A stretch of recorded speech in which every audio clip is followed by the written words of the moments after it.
seconded. Next up is Senator Stanley. Good morning, Senator Stanley. Good morning, sir.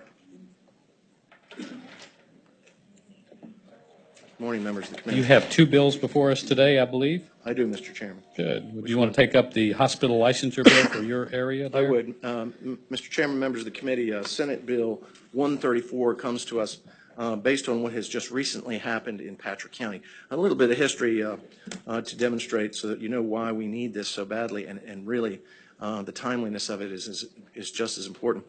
Back in the 50s, those in Patrick County, back when our economy was different, decided that they needed a hospital.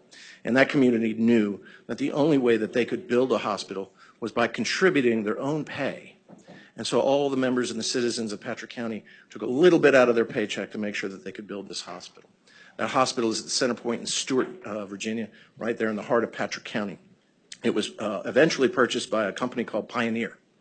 Pioneer operated that hospital, and during its operation decided that a facelift was needed and borrowed in excess of $7 million from Virginia Community Capital.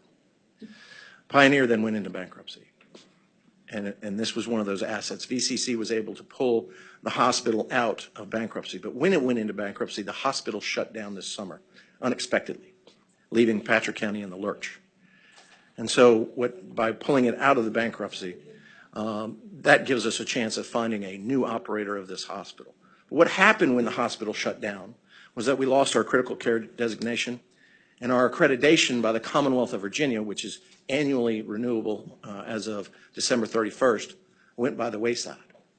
Without those designations and approvals and accreditations, it is much harder, almost impossible, for us to find a new operator of this hospital. What this bill does in a nutshell is put back and allow for Patrick County to have the accreditation that it would naturally have had, but for the mismanagement by Pioneer. Ladies and gentlemen, I would tell you this.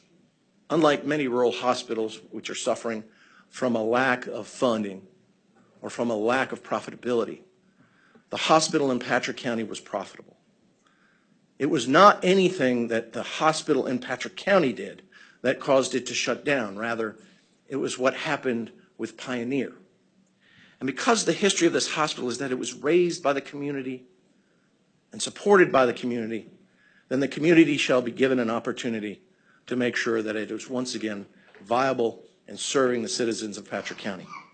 So what this does is it backdates the credentials, gives us 1 year of accreditation from the Commonwealth of Virginia that will make it not only more attractive to a potential buyer and operator, but also is a shot in the arm to Patrick County to show that we in the General Assembly care about rural health care. There are people here that are in support of this bill, but I will close by saying this.